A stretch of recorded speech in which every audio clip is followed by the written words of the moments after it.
Coucou mes stars, bienvenue sur une nouvelle vidéo.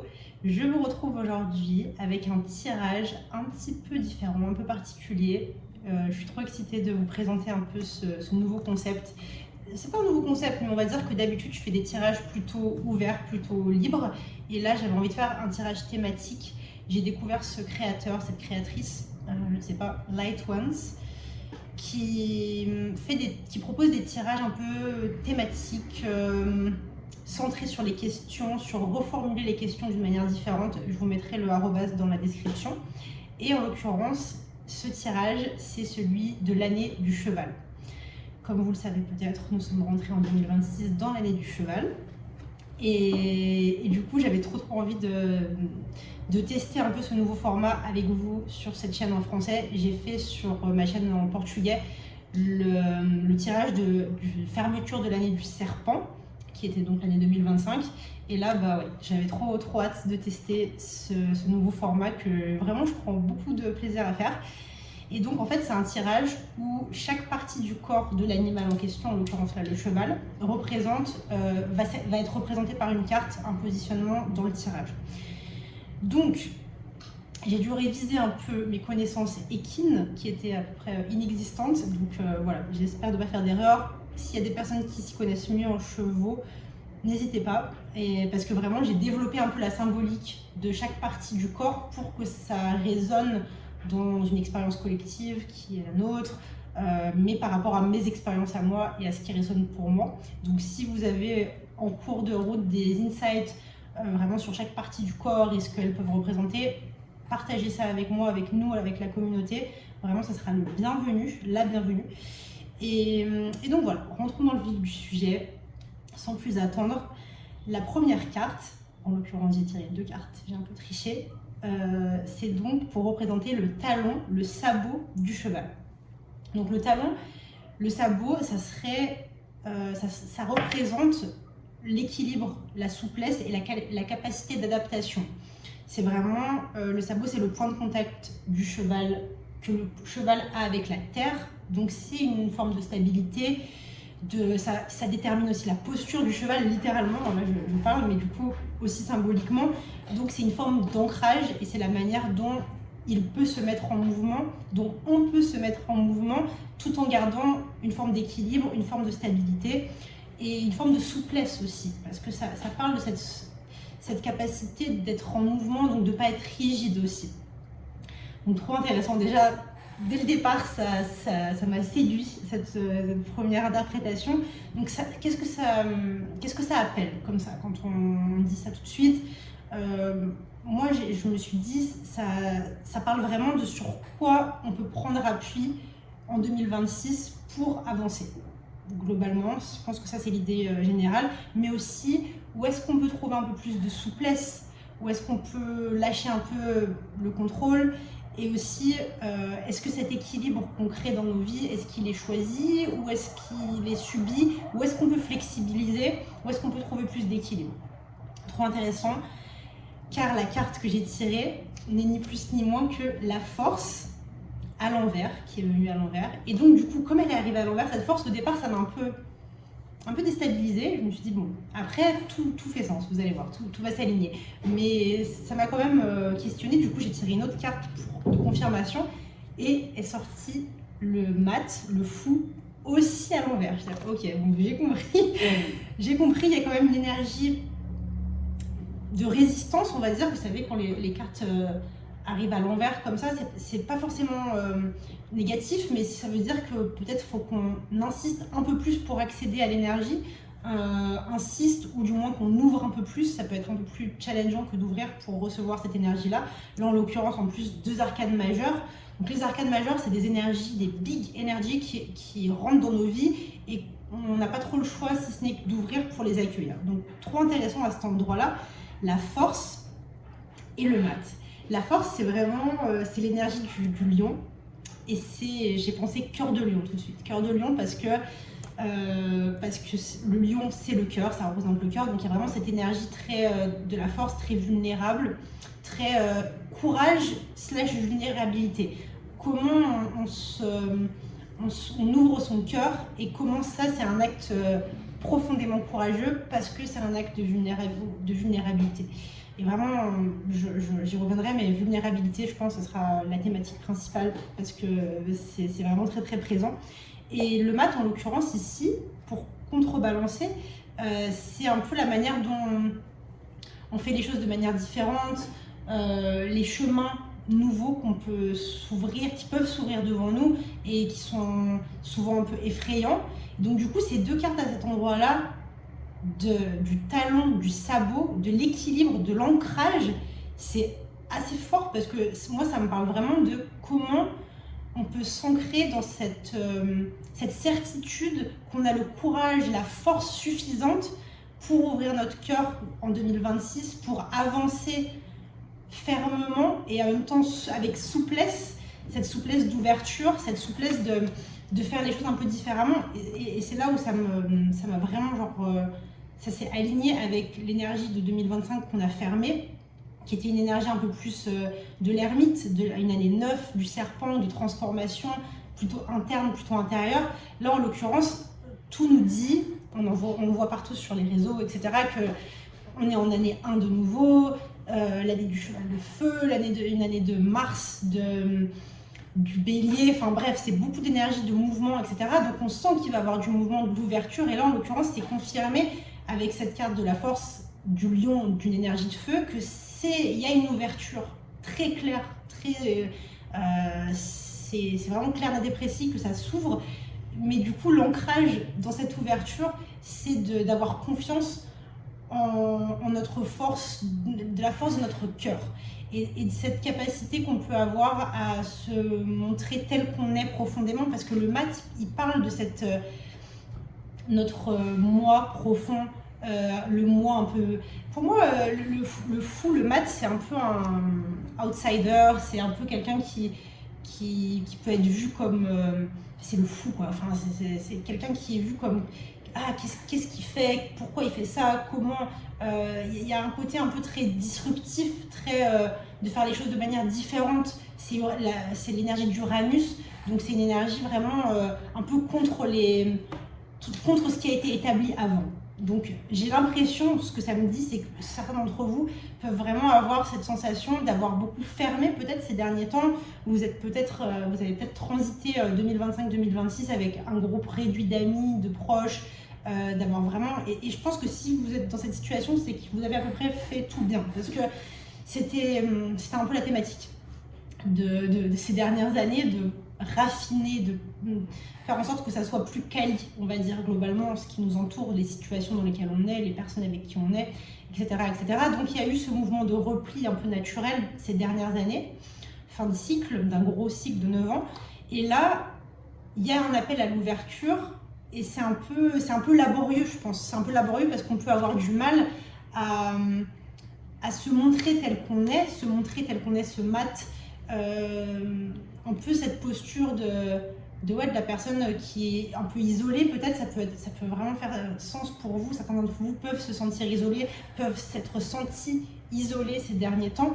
Et du coup, je pense qu'il y a deux aspects. Il y a cet aspect vraiment de oser se montrer tel qu'on est, oser être vulnérable, littéralement, très clairement. C'est un acte très très courageux, donc je pense que dans ce mouvement, bien sûr, c'est pas pour dire que c'est pas positif, mais il y a beaucoup d'interprétations positives et ça l'est totalement, parce que une année 1, c'est forcément un mouvement, c'est forcément positif, ça ne peut être que positif. Après, ça n'empêche que ça ne vient avec des challenges, des défis, et en l'occurrence, je pense que celui-là, d'être visible, parce que le lion, qui est l'arcane régit l'arcane de la force. Le lion parle beaucoup de visibilité, du fait de se montrer, de se mettre à nu d'une certaine manière. C'est aussi une carte qui parle de comment on vit nos passions et qu'on vit l'amour, parce que le lion, c'est la maison 5 en astrologie, c'est la passion. Donc je pense qu'il y a vraiment un côté de se mettre en mouvement. Peut-être c'est là où il y a un petit peu de résistance et qui doit être notre fondation, notre équilibre, notre ancrage, se mettre en mouvement à partir du cœur, à partir de ce qui nous anime, de ce qui est vraiment profondément, ce qui nous fait profondément vibrer, qui fait vibrer notre flamme intérieure, et le montrer au monde, ce qui est vraiment difficile, même si ça paraît bizarre, même si ça paraît pas aligné avec ce que les autres nous disent, même si ça crée de la tension ou de la résistance, vraiment trouver en nous cette capacité d'avancer malgré ça. Donc ça, c'est un gros morceau. Je regarde mes notes pour voir si j'ai rien oublié, parce que vraiment c'est dense quand même, et j'ai l'impression qu'il y a aussi ce côté très important, parce qu'il y a beaucoup d'émotions au niveau de la force, c'est le cœur. Donc il peut y avoir vraiment des moments très émotionnels, très intenses, et donc dans ces moments-là, quel est notre ancrage, quelles sont nos ressources, comment on peut demander de l'aide. Je pense qu'il y a ce côté-là dans montrer sa vulnérabilité, je disais par rapport à la force, de oser se montrer vulnérable, se montrer tel qu'on est, se montrer... moi j'ai une lecture très neurodivergente, vous le savez, peut-être, mais du coup pour moi ce mat, ce fou, c'est vraiment quelqu'un qui a un rythme un peu différent, un peu et comment on show up, comment on se montre et comment on demande de l'aide, même dans les moments où on n'est pas au top, même dans les moments où on n'est pas parfaitement aligné avec les autres, etc. Et comment on reach out pour demander de l'aide, même dans les moments de confusion, même quand les choses elles paraissent pas claires, et comment on réussit à se montrer à partir de cet endroit très très vulnérable qui est le cœur.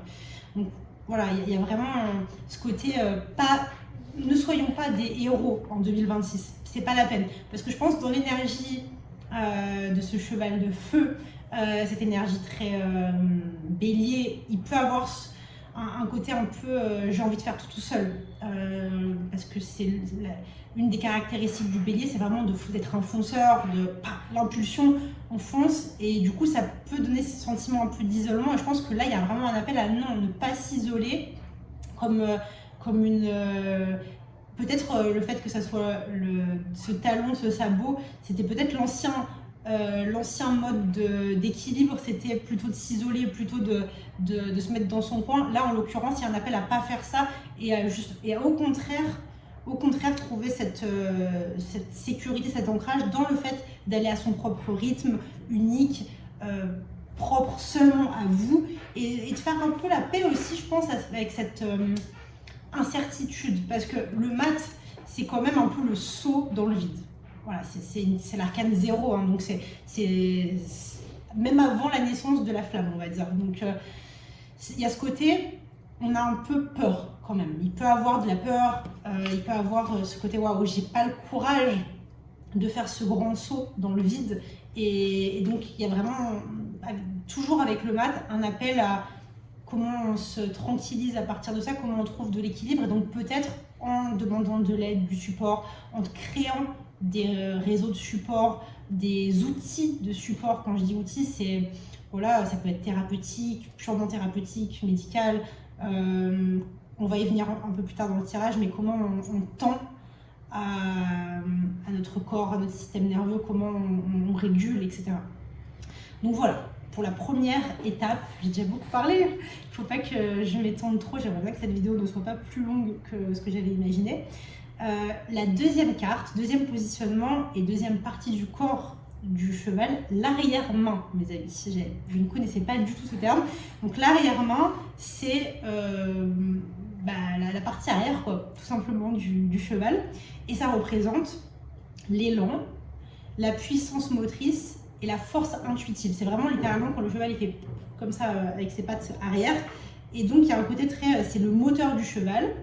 C'est de là où vient la poussée, l'impulsion, l'accélération. Donc voilà, ça représente pour 2026 la force vitale, votre force vitale, ce qui propulse vers l'avant, mais aussi, et ça c'est très intéressant, la relation au désir, à ce qui anime, une fois de plus, le feu intérieur, et aussi l'instinct. Parce que comme c'est un mouvement très un mouvement instinctif, intuitif, de réaction, ce mouvement de l'arrière-main, très intéressant le rapport à l'instinct. Pourquoi? Car la carte qui est sortie, c'est le 6 de coupe. 6 de coupe, c'est une carte qui est régie par le signe du Scorpion. Et c'est Vénus en Scorpion, très, très précisément. Et du coup, incroyable. Voilà, tout simplement incroyable, parce que le Scorpion, c'est un signe qui est régi par Mars, pas que Pluton aussi, mais Mars. Mars qui va être qui est régent aussi du signe du bélier qui est de l'année 2026. Donc il y a ce côté aussi bien impulsif quand même, malgré tout, même si 6 de coupe, c'est le royaume des émotions dans le tarot, donc c'est très sensible, très lié voilà, aussi à l'émotionnel, etc. Mais le fait que ça soit régi par ce signe du Scorpion, il y a quand même quelque chose de très cru dans le sens de vraiment l'émotion puissante, de la puissance de l'émotion et de cet instinct, parce que le signe du Scorpion, c'est un signe extrêmement intuitif, extrêmement instinctif, donc ça fait totalement sens. Ce qui impulse en 2026, ce qui donne cette flamme vitale, c'est la puissance de l'émotion que vous pouvez sentir. Donc je pense que sans grande surprise de nouveau, ça va être chargé émotionnellement. Et voilà, une fois de plus, on ne peut pas enlever, on ne peut pas ignorer le reste du monde qui nous entoure. On parle ici de nos énergies personnelles, internes, intérieures.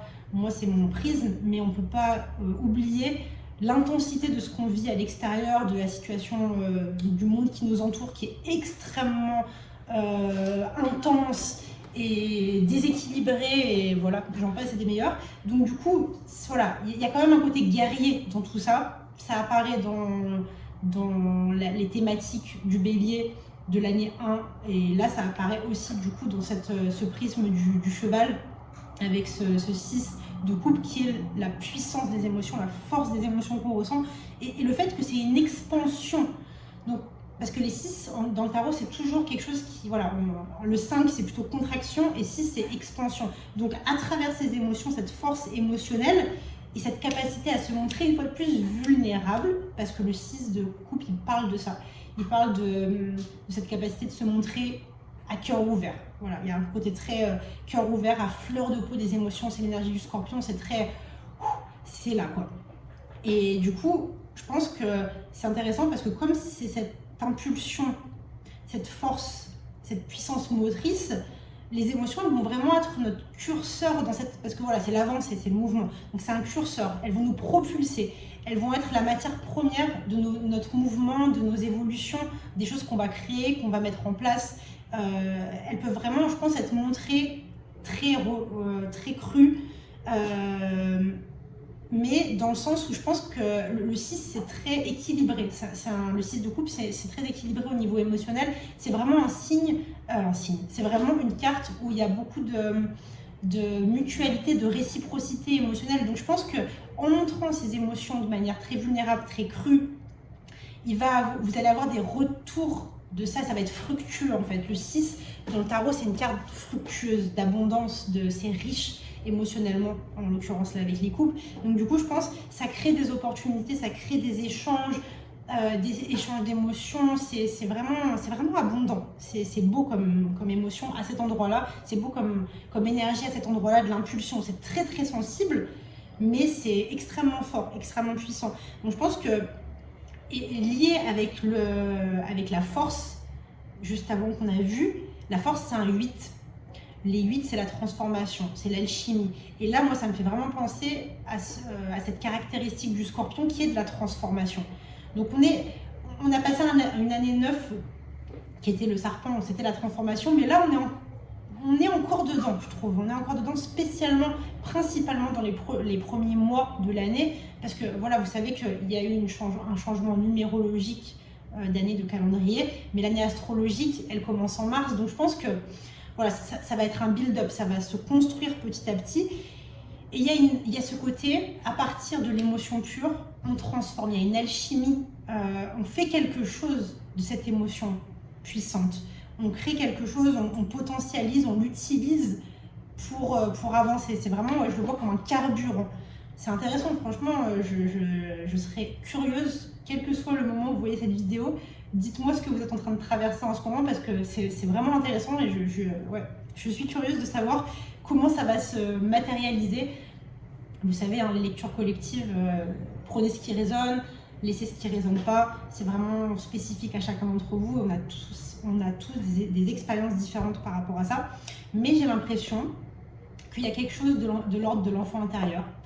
Le 6 de couple, c'est très très lié à l'enfant intérieur. Donc je pense qu'il peut avoir comme moteur, une fois de plus, et comme impulsion de cette avancée, de ce mouvement de 2026, ça peut être des reconnexions à des choses que vous aimiez faire quand vous étiez enfant, adolescent, des personnes, des situations, des goûts que vous aviez qui peuvent revenir et qui vont être une matière première, une fois de plus, de transformation, de changement, d'évolution. L'aspect shadowy, on va dire, de cette énergie, c'est toujours ne pas rester bloqué dans le passé, mais vraiment... mais en même temps, moi, je suis vraiment une très grande nostalgique dans l'âme, et du coup, je crois beaucoup en cette fertilisation. Vraiment, j'ai l'impression que les émotions, ce qu'on a vécu, c'est un terreau fertile. À partir du moment où voilà, on se proportionne aussi, on vit aussi des expériences nouvelles qui permettent, j'en parlerai ensuite, de nous recalibrer, de recalibrer notre système nerveux, etc. Mais pas rester bloqué dans le passé, évidemment, mais se servir de toutes ces choses-là comme un moteur, une fois de plus, pour avancer. Donc voilà, la pluie, l'averse au dehors, peut-être fera du bruit. J'ai l'impression de parler en poésie. Je vais ouvrir juste un tout petit peu pour avoir plus de lumière et boire un petit coup. Mais sans plus attendre, la troisième carte représente les avant-bras, les membres antérieurs du cheval. Et qu'est-ce qui est sorti? La reine de denier. La reine de denier pour représenter ces avant-bras qui sont quoi? Mais vraiment, cette carte, je pense, ça a été ma préférée dans le tirage. La gestion des chocs des avant-bras, la tension et le relâchement. Ce mouvement de réduction d'impact lors du mouvement de la grande vitesse, c'est vraiment cette partie des pattes avant, des membres antérieurs qui reçoit les chocs à grande vitesse. Et donc là, la reine de denier à cet endroit-là, c'est tellement beau parce que ça nous parle vraiment, je pense, ces pattes avant du système nerveux et de la régulation. Et la reine de denier, c'est littéralement, la reine de denier, c'est un bain de terre, c'est un bain de boue, c'est quelque chose qui soigne, c'est vraiment les deniers, vous savez, c'est le rapport au corps. C'est pas que le rapport, c'est le corps. Ce n'est pas que le corps, mais c'est cette matérialité, et en l'occurrence là, avec cette reine-là, elle domine, il y a quelque chose de l'énergie féminine, évidemment, mais dans ce qui est vraiment du soin, et cet aspect de douceur qui nous englobe. Et du coup, moi, à quoi ça m'a fait penser directement, c'est à quel point le corps, à cet endroit-là, il vient comme un réceptacle des tensions qu'on peut ressentir, des chocs, c'est littéralement en fait ces pattes avant, comment on gère les galères, quoi. Comment on gère les tensions, les défis, etc. Et du coup, comment, là, avec cette reine de denier, comment notre corps, il keep the score, il emmagasine, parce qu'il a une capacité incroyable, notre corps, notre système nerveux, qui régule en permanence. Il a vraiment une très grande capacité, mais en même temps, il faut lui donner un petit coup de main de temps en temps, même pas de temps en temps, tous les jours, quotidiennement. Et voilà, c'est en même temps, notre corps est une ressource immense, et c'est ce qui nous permet d'avancer, de faire face au choc, mais je pense que voilà, c'est l'impact somatique. Ni plus ni moins. J'ai l'impression de dire ni plus ni moins que l'impact somatique, parce que pour moi, c'est une grosse part de mes recherches et de mes études ces derniers temps, la somatique. Et du coup, là, à cet endroit-là, c'est parfait pour moi, pour que je puisse vous parler de ça, parce que c'est vraiment comment on donne du soutien, comment on donne du support à notre système nerveux. Parce que voilà, comme j'ai dit, comme je l'ai dit, notre corps a des ressources immenses, mais en même temps, il a aussi besoin qu'on l'aide un petit peu dans cette régulation. Et aussi, il y a ce côté, quels outils on a pour faire cette régulation, pour donner ce support à notre corps. Et en l'occurrence, un aspect très très important, et là, à cet endroit de la reine de denier, donc il y a cette énergie féminine qui vient dans le coin de ma tête, pas en tant que genre, mais en tant que vraiment énergie féminine, je le précise. Et du coup, moi, il y a quelque chose qui m'intéresse beaucoup ces derniers temps, c'est le fait que le plaisir est pour qui a un utérus, principalement, le plaisir, l'accès au plaisir a été très réfréné et très restreint. C'est ancestral, c'est générationnel. Et du coup, comment on recrée un accès au plaisir? Et quand je dis plaisir, c'est le plaisir physique, premièrement. C'est la première porte d'accès. Et là, en l'occurrence, cette reine de Denis, elle nous parle de ce plaisir-là physique. Et en l'occurrence, il y a une créatrice, dont je ne me rappelle plus le nom, mais pareil, je vous le mettrai en description, qui parle beaucoup de ce travail-là, qui a été fait ces dernières années, scientifique, somatique, du rôle de l'ocytocine, je lis mes notes pour ne pas me tromper, donc c'est un hormone, l'hormone du plaisir, l'hormone de l'amour, et le rôle de cette hormone-là, dans la digestion, littéralement, processing de nos émotions intenses, de nos traumas. Et donc ça a été prouvé, c'est scientifique, hein, c'est pas moi qui invente des trucs, que cette hormone-là aide à processer les traumas. Et qu'il n'y a pas... On voit beaucoup dans tout ce qui est thérapie New Age, etc., ces trucs intense release, de tout lâcher, les traumas, de se libérer des traumas d'une manière super intense et dans un moment précis dans le temps. Et en fait, ce que j'ai compris dans mes recherches, c'est que la manière la plus cohérente de process les traumas, on digère les traumas. On ne libère pas du jour au lendemain. Ça, c'est quelque chose qui est une perspective qui est très occidentale d'une certaine manière, de vraiment du jour au lendemain, on va à la salle de sport et on devient maigre. Enfin, on prend un médicament et ça nous soigne de tous nos symptômes sans chercher à savoir quelle est la racine. Enfin, vous voyez ce que je veux dire, cette structure, cette manière de traiter le corps d'une manière qui n'est pas forcément holistique. Et en l'occurrence, tout ça pour dire, je fais une digression, c'est que les traumas et les émotions fortes de la force, les émotions fortes du 6 de coupe sont régulées avec le temps et à travers la digestion. Comme on digère les aliments, on digère aussi les traumas, on digère aussi les émotions. Et du coup, ça doit être fait petit à petit, de manière rituelle, de manière, c'est vraiment la reine de denier, de manière ritualisée, c'est-à-dire constante, avec une consistance, le fait d'y revenir tous les jours, c'est pour ça que je disais quotidiennement, pour que ces émotions-là, ces traumas soient process.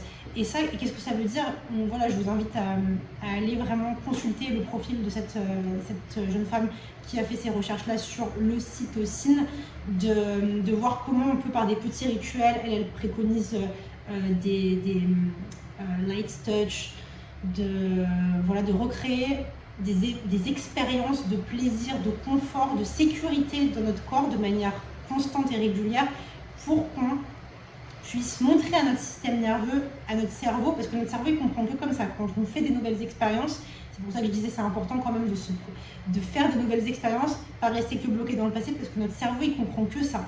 Notre cerveau il est là pour nous défendre, et donc lui son rôle c'est de nous maintenir safe.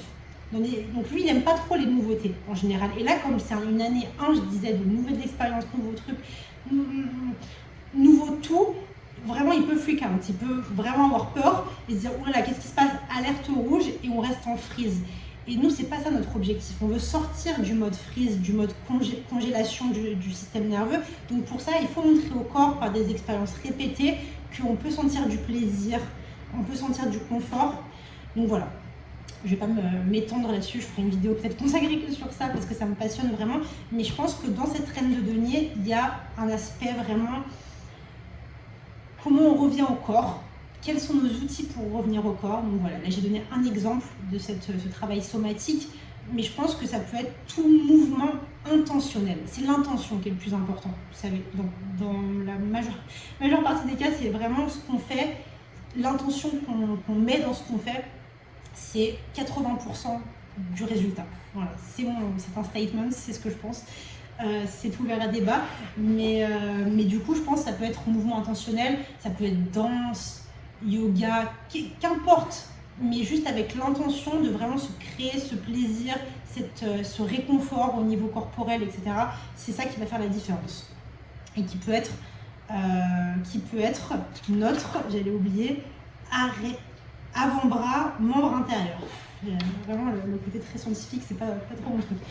Mais donc, voilà, les bras, les petits bras, les petites pattes avant du coup de notre cheval.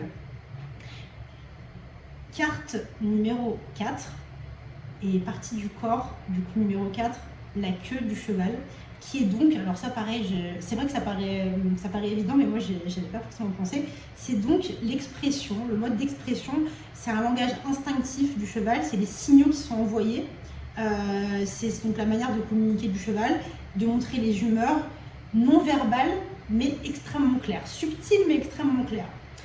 Donc, dans la symbolique, c'est assez clair aussi. Ça me parle, moi, de la manière de s'exprimer.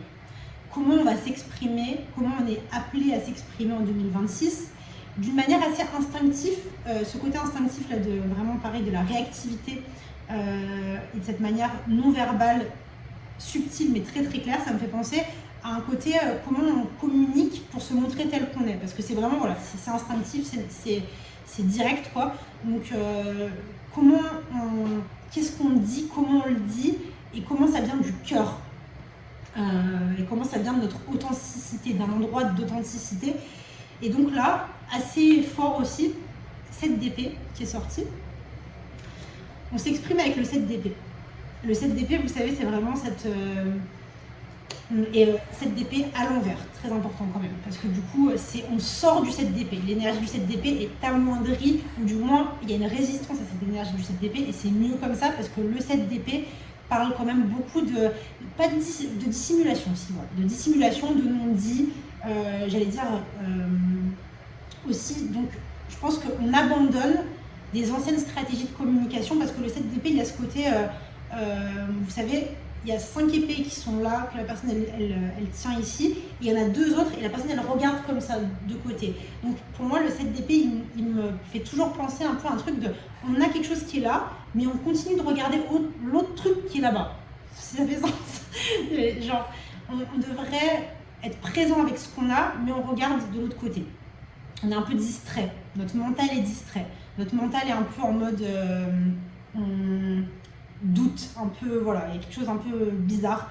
Et là, le fait qu'il soit à l'envers, je pense qu'il y a vraiment une volonté de se séparer de ce type de comportement qui peut être, une fois de plus, comme je le disais, moi j'ai une lecture assez neurodivergente, donc ça peut être ce qu'on a caché, ce qu'on a masqué, notre manière de parler qui ne reflétait pas, qui était de l'ordre du masking, de la version qu'on pensait que les autres allaient aimer de nous, donc qu'on a créé au fil du temps. Et donc là, il y a comme on pèle un oignon, quoi. Enfin, il y a des couches qui se... Enfin, c'est même pas... Là, je pense que c'est des couches qui sont arrachées avec ce 7 d'épée. C'est en mode, il y a un besoin de vérité. Une fois de plus, je reviens toujours à la première carte de la force, mais un besoin de vérité, d'être authentique et de faire avec ce qui est là. Et moi, ce à quoi ça m'a fait penser, c'est vraiment de faire avec ce qu'on a au moment T, donc dire ce qu'on a à dire, de la manière dont on est capable de le dire au moment T. Donc des fois, ça va peut-être être sans... ça va être très... ça peut être brut, ça peut être... voilà, ou alors des fois, ça peut ne pas être aussi. Il peut ne pas avoir de communication parce qu'on sait, des fois, on n'a pas les capacités de parler, on n'a pas les capacités de justifier. Donc je pense vraiment de faire avec ce qu'on a. Faire avec ce qu'on a, et mes capacités du moment sont celles-là, et donc ma communication, elle va être égale à ma capacité énergétique, cognitive, émotionnelle, énergétique, je vous l'ai dit, du moment T où on parle. Donc je pense que c'est vraiment fort, et comme cette carte est venue en reverse, là, de 7 d'épée, je me dis qu'il peut avoir un mouvement un peu back and forth, on a envie de revenir notre version un peu masquée, notre version masquée de communiquer, la manière dont fonctionnait avant l'ancien système. C'est tentant, très tentant, avec ces 2 en plus cartes là du début qui sont en reverse. Je pense qu'il y a un peu de résistance à rentrer dans ce nouveau mouvement authentique, vulnérable, sans masque, extrêmement vulnérable d'être sans masque. Du coup, je pense que ouais, il y a cette tentation là, il y a cette peur du nouveau de la nouvelle structure qu'on est en train de mettre en place, mais en même temps, il y a un côté genre, je ne peux plus me trahir, je ne peux plus me forcer. La force, j'avais oublié de le dire, mais il y a aussi ce côté ne plus forcer, littéralement. Ne plus forcer à être ce qu'on n'est pas, ne plus forcer à dire ce qu'on n'a pas envie de dire. Donc voilà, très très très fort, très très aligné. Et enfin, oui, si j'allais dire, je suis pas sûre, mais oui, la dernière partie, dernière portion de ce tirage, c'est donc la crinière du cheval. Et quoi de plus beau que la crinière du cheval? Crinière pour parler en plus d'un tirage qui a commencé avec la force, donc le lion a aussi une crinière. La crinière, en l'occurrence, elle vient représenter, symboliser une forme de protection naturelle, parce qu'elle protège le cheval, protège le cou du cheval, qui est une zone très vulnérable apparemment. Et donc ça représenterait cette protection naturelle, nos limites, mais aussi notre aura. Très intéressant cet aspect-là, parce que c'est vrai que la crinière, c'est quand même ce qui donne le flow et le style du cheval. Donc voilà, il y a deux aspects, mais premièrement, ça me parle beaucoup des mécanismes de protection. J'ai toutes sortes de lumière pendant cette vidéo. Donc les mécanismes de protection qu'on a mis en place et qui nous suivent dans cette année 2026. Et du coup, oui, je donne le détail de chaque partie du corps, parce que je me dis que peut-être vous aurez envie de faire ce tirage personnellement pour vous. Donc voilà, j'embellis un petit peu, je développe un petit peu à chaque fois. Et je pense que... Et donc j'ai pas dit la carte que j'ai tirée. L'ermite à l'envers. Et comme pareil, genre toutes les arcanes principales majeures que j'ai tirées à l'envers, j'étais en mode oh mon dieu. Du coup, j'ai tiré une autre carte pour compléter, qui est le 6 de bâton. Donc pour cette position, ce positionnement qui représente donc la protection, les mécanismes de protection, les limites énergétiques et émotionnelles, on nous sort l'ermite et le 6 de bâton, qui vient compenser un peu le truc et le laisser assez clair du coup, parce que l'ermite, c'est donc l'arcane de l'année 2025 quand même, qui nous poursuit dans nos mécanismes de protection. Non mais en soi c'est positif, c'est pas du tout négatif. Je pense que c'est hyper important, parce qu'il y a un côté quand même, on va appliquer les leçons de la fin du cycle de 2025, etc. Donc ça fait totalement sens, c'est totalement aligné. Cet ermite, il porte une forte énergie de vierge. Donc les mécanismes de protection, ce dont ça me parle, observation très pointue, très aiguë. Je n'ai plus de capacité dans mon iPhone, du coup je vais continuer en audio pour quand même qu'on puisse terminer ce tirage. Je pense que c'est très important d'avoir ce message de l'ermite, en plus ce message final. Donc comme je disais, l'énergie vierge, donc en mécanisme de protection, je pense que vous avez pu développer ces derniers mois, cette dernière année, ce sens vraiment de l'observation, cette intuition, l'insight aussi, parce que la Vierge, c'est directement lié au système nerveux, c'est une énergie qui est directement liée au système nerveux et aux messages que reçoivent le corps. Donc là, une fois de plus, totalement à voir avec tout ce qu'on a vu par rapport à la reine de denier. Donc je pense qu'il y a beaucoup de messages et d'insights sur ce que vous vivez, certains endroits où vous allez, certaines relations que vous avez, où votre corps il réagit maintenant d'une manière directe, c'est clair et net. Quand il y a quelque chose qui n'est pas ok, vous le ressentez directement. Ça, c'est un mécanisme de protection que vous emmenez avec vous, que vous intégrez, parce que le 9 de l'ermite, c'est l'intégration. Donc là, en l'occurrence, je pense que c'est vraiment intégration des leçons de cette année 2025 et du cycle de 9 ans en général qu'on a passé. Après, ce dont ça me parle, et le fait que cette ermite il vienne à l'envers, une fois de plus, attention à une forme de rigidité que ça peut amener cette ermite-là et cette énergie de ne pas s'enfermer dans quelque chose de hyper vigilant, je pense, parce que voilà, l'observation c'est bien, écouter les signaux de notre système nerveux, de notre corps, c'est très important, mais voilà, ne pas non plus rentrer dans quelque chose qui serait de l'ordre de l'isolation, de l'isolement, une fois de plus, comme ce qu'on a dit au tout début, donc de quand même rester ouvert, rester le cœur ouvert, et c'est vraiment le message final de ce 6 de bâton qui lui au contraire cette carte qui au contraire parle de célébration, de visibilité, de reconnaissance. Donc je pense que voilà, et c'est l'aura aussi quand je disais de la crinière du cheval, donc je pense que vous avez naturellement, on va avoir disponible cette énergie très solaire et très, parce qu'une fois de plus le 6 de bâton c'est une énergie de lion, donc de quelque chose de très très lumineux qui peut être exploré, qui est là, qui est disponible. Donc je pense que voilà, à profiter, il faut profiter. Le 6, une fois de plus je disais, le 6, on a 2 6 quand même, donc trop beau, trop chouette. Le 6 c'est l'expansion, c'est le partage, donc il y a un côté très succès partagé, célébration. Il y a cette flamme-là qui est activée, qui est là, qui est présente, et ça c'est trop beau. Et je pense que voilà, ça va vraiment accompagner, et ça va être ça vient améniser un peu cette énergie de l'ermite. La sagesse est présente, la sagesse continue, elle est toujours là comme mécanisme de protection. Cette sensibilité des émotions, cette capacité de déchiffrer, c'est bel et bien là, mais c'est une énergie qui est évoluée et qui est plus légère. Donc voilà mes stars, j'espère que ce tirage vous a plu, a résonné pour vous. Une fois de plus, n'hésitez pas à me dire en commentaire comment ça résonne pour vous, comment vous commencez l'année, ou quel que soit le moment où vous voyez cette vidéo, comment vous êtes en train de vivre cette année 2026. Je serais trop heureuse d'entendre vos témoignages, et n'hésitez pas, si vous avez aimé la vidéo, laissez votre petit like. Si vous n'êtes pas encore abonné, abonnez-vous à ma chaîne. Sur mes réseaux sociaux aussi, je suis sur Instagram. Donc voilà, je vous fais plein de bisous et à très très vite pour une nouvelle vidéo.